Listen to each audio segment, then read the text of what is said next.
Good morning. We are going through Wayne Dyer's book this month of Happiness is the Way. And our topic this morning is true success. If you look up the synonyms for success, you will see achievement, accomplishment, victory, triumph, and feat. Each of those words, if you look at them, to me, places success upon something that you're doing, some accomplishment, something that you've done out there in your world. Well, Wayne Dyer tells us there are two types of people. There are self-defeating people and there are no-limit individuals. And the self-defeating people look to outside of themselves for confirmation, for a verification, for validation that they are living a good life. And they're people-pleasing. And you know what? It's very much of a challenge to live your life happy that way, because there's no way that you can always please everyone. And it's a futile activity. I wanted to read you part of the book here, and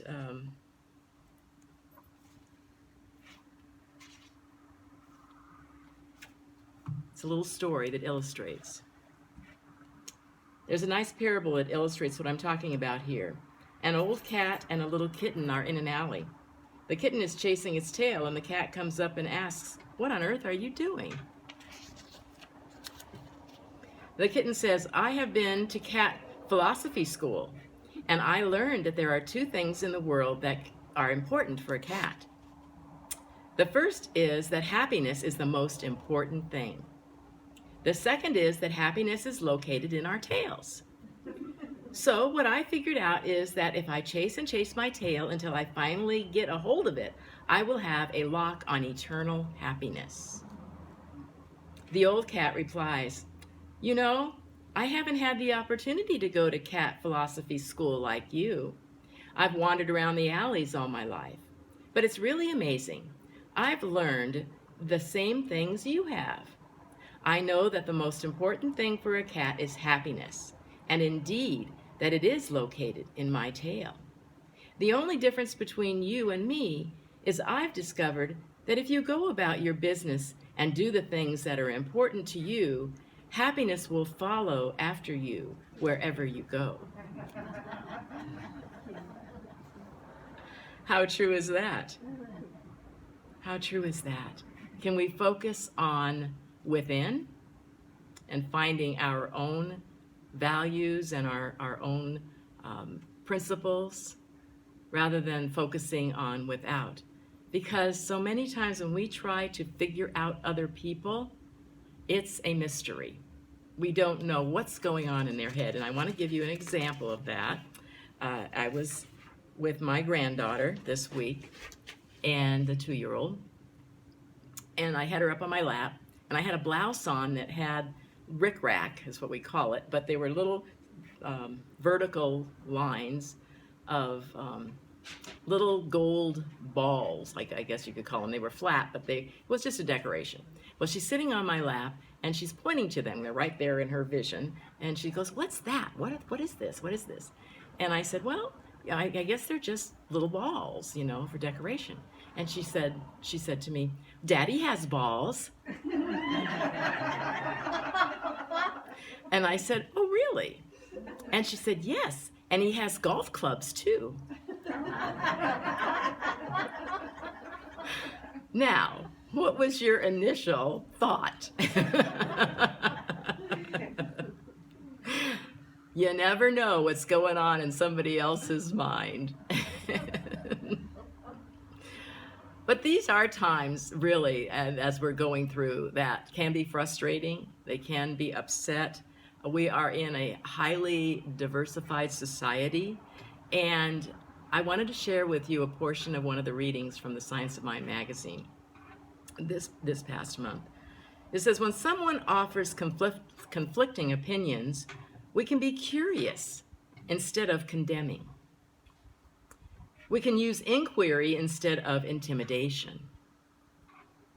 We can use dialogue instead of debate. We can create options for actions instead of opinions for arguments. We can be bridge builders instead of brick throwers. Wow, doesn't that hit home for us in this society right now? Because there's so many people that want to be the brick throwers and want to bring out that negativity when we as conscious spiritual beings can choose another avenue, can choose to be curious, to be inquisitive, and not always be initially on the defensive and trying to intimidate someone else, making someone else wrong and we right. That's not necessary for highly evolved, spiritual, mature beings that we are, you see. Wayne Dyer's calendar today said, "You have to understand a very simple premise. Everything that you are against weakens you, while everything that you are for empowers you." Think about that. Just turn it around. Don't be against something. Be for something. I can remember years back, I guess it died, I don't know, maybe it happened, I don't think it's happened. I don't watch the news that much, but I think I hopefully would be aware of this. It used to be years ago, there was this thrust or drive to have a Department of Peace instead of a Department of, well, not instead of, but in addition to Department of Defense, Department of Peace. And I know there were a lot of folks in our church that were supporting that. Did it go away though? Is it still happening? So it'd be fabulous, I think, to have that. I wrote in the thought for the week. By the way, if any of you got your newspaper this week, I apologize. My thought for the week that I wrote did not get to the editor in a timely manner for him to print it. I need to get the right email for the man. It just keeps popping back. But anyway, so this is what I wrote, and we had said it earlier today here too. There is something to be said and learned from people and circumstances that cause us the most upset. For these people and circumstances are bringing to light something within us that needs to be addressed. It's what we don't face that controls us. Saying no with love and dignity and respect helps us set boundaries and is the foundation for successful relationships. If there's a relationship, if there's someone that's in your face that's bothering you, take a look at it. I have many friends that say, we're all mirrors for each other.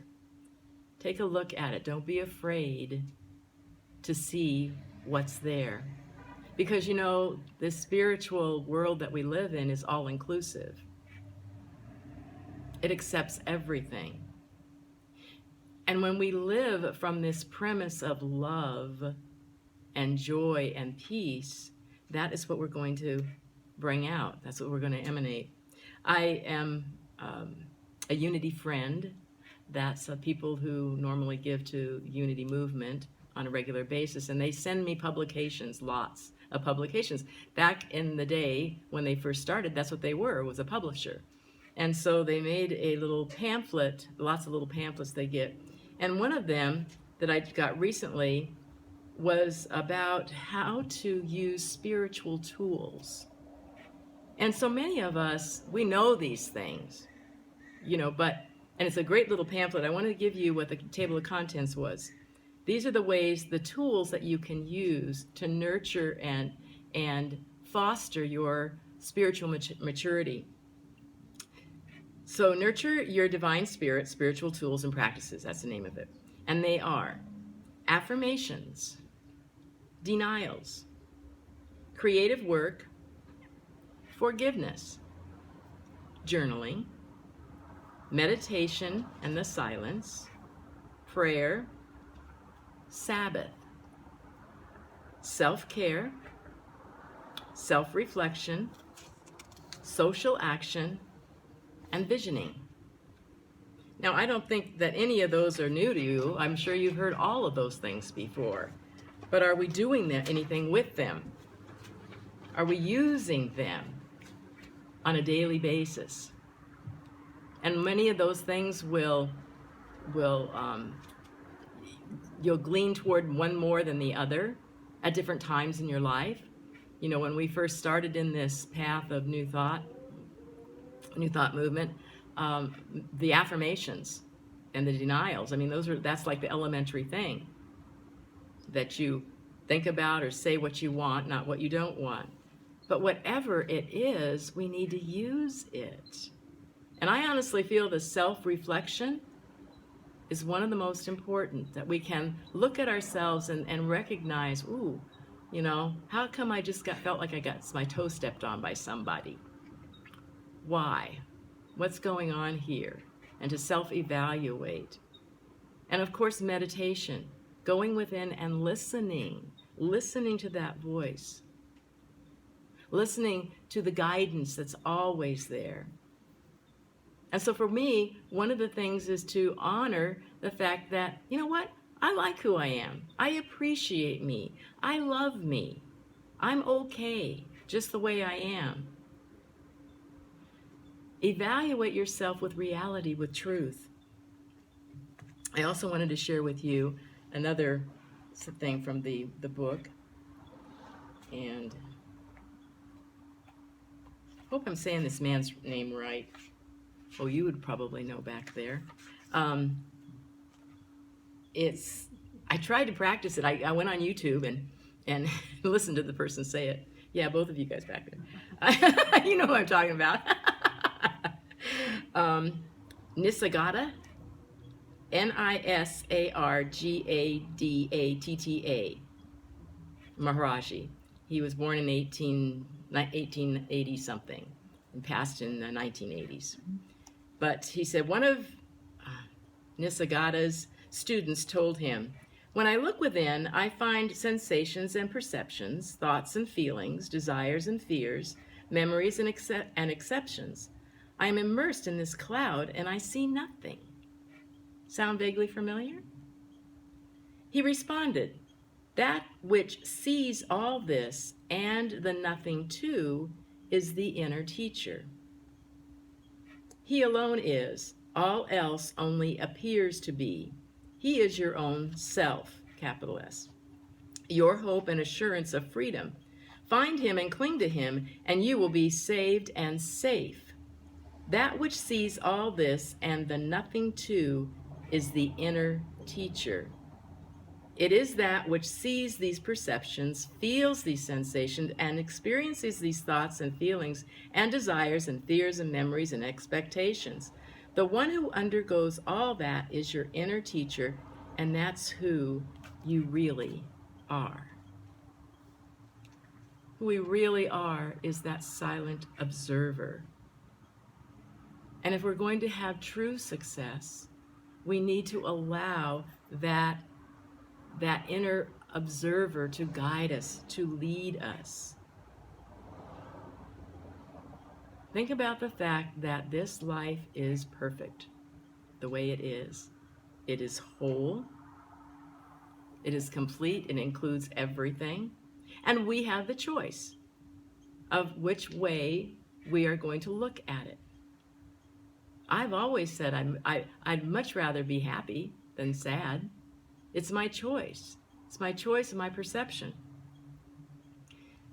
As I was getting ready this morning, I was thinking about a song, that kind of happens with me a lot. But I think it's important. I think it sums up what my topic is this morning. I love the world the way it is, 'cause I can clearly see that all the things I judge are done by people just like me. So till the birth of peace on earth that only love can bring, I'll help it grow by loving everything. I love myself the way I am, and still I want to grow. But change outside can only come when deep inside I know I'm beautiful and capable of being the best me I can. And I love myself just the way I am. I love myself just the way I am. And I want to finish with, don't worry, be happy. Thank you, love you. Okay, we have now the opportunity